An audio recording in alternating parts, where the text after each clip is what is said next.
Hi ma'am, good morning. I am Bethlehem Laurel, your career student nurse. May I know what is your name and your birthday, please? Cory B. Bukilon, October 27, 2000.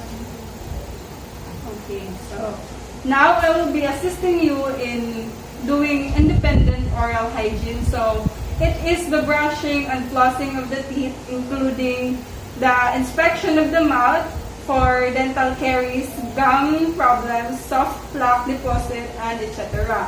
So the purpose of this is to cleanse the teeth from food residue and microorganisms. So now let's start. Now, let's bring the equipment in the bedside for an easy access of the patient. And let's also provide privacy for the patient.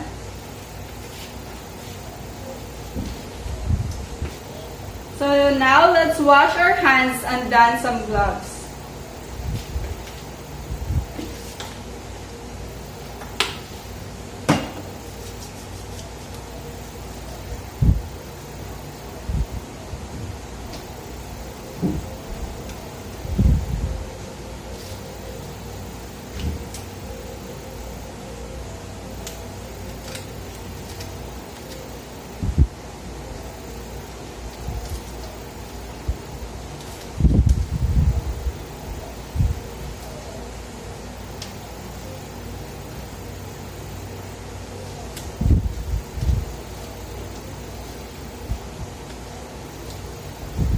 Now let's arrange all the equipments within the client's reach.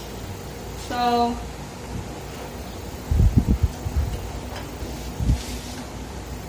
now let's assist the client in a sitting position. And now, ma'am, can I assist you in a sitting position?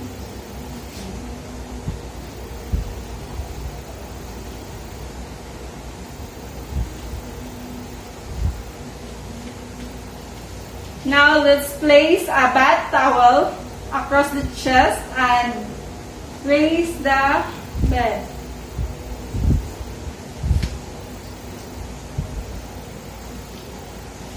Next is we should encourage the client to brush her own teeth. So now, first we should moisten the brush with a water. And let's apply toothpaste.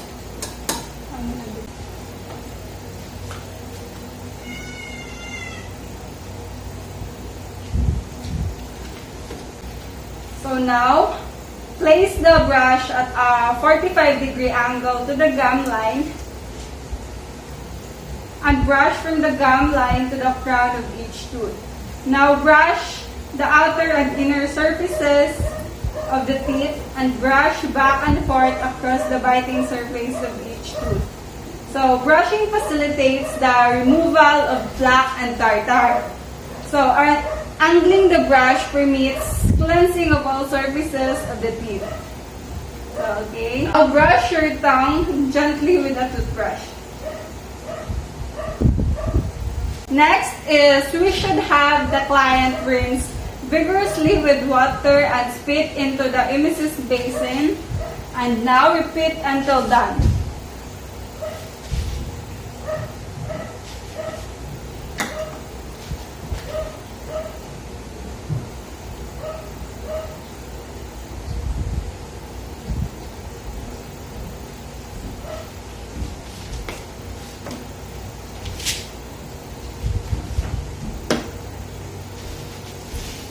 So now let's floss your teeth.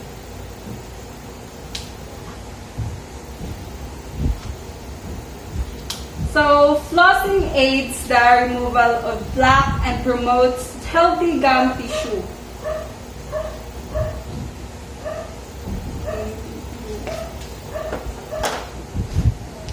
Do you want to use a mouthwash, ma'am? No, sir. Okay, thank you. So now let's assist the client in a safe position. So, ma'am, let's go back to the lying position.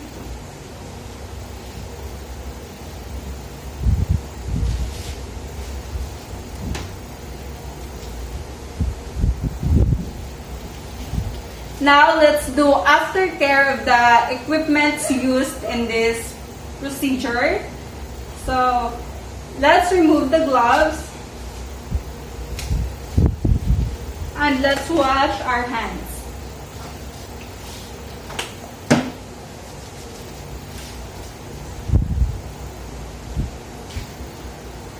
We should also record the procedure done and the client's response to the procedure and the nurse. Thank you. Good morning, ma'am. I am Bethlehem Laurel Dorca, your student nurse. So, may I know what is your name and your birthday, please?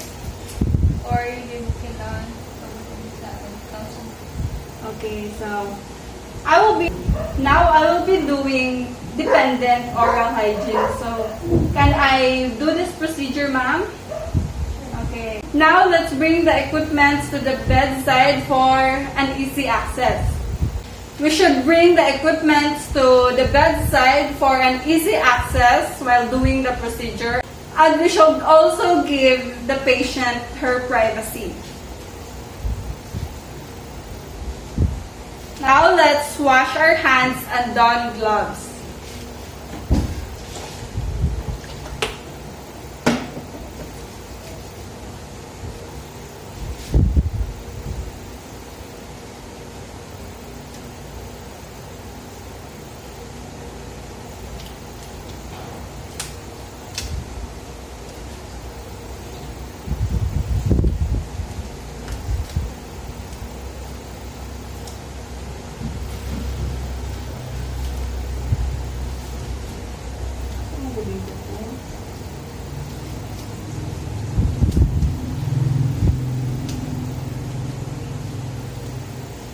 Now let's adjust the height of the bed and lower the side rail of the bed.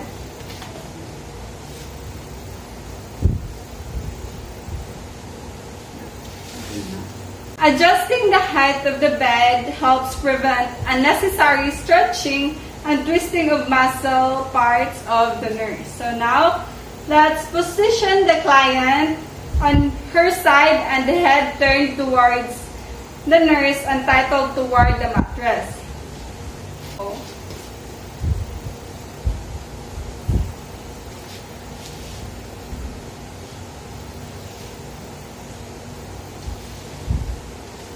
Now let's place a bath towel across the chest and the kidney basin in a position under the client's chin.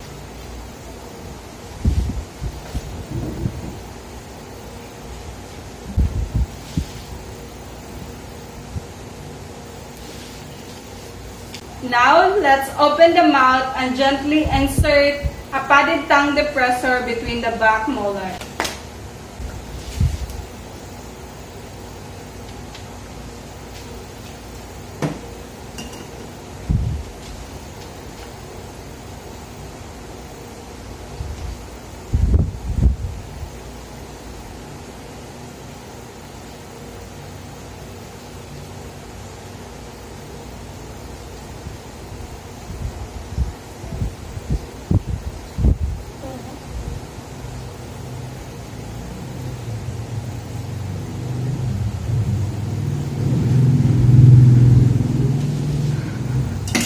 Now let's rinse with a small amount of water.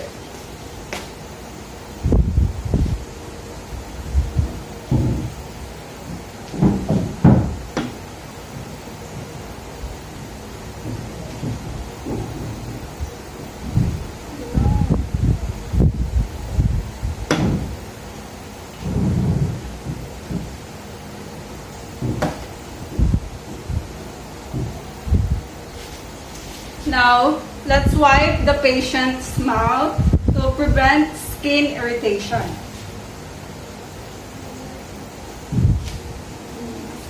Now, let's place the client to a comfortable position and leave her in a lateral position with the head turned towards the side of 30 to 60 minutes after oral hygiene. And let's also remove the towel.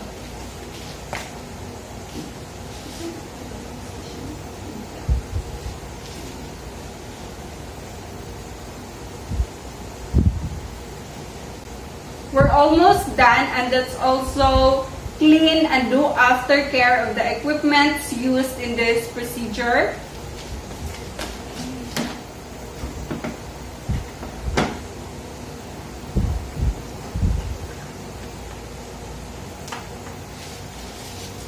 Now let's remove the gloves and wash our hands.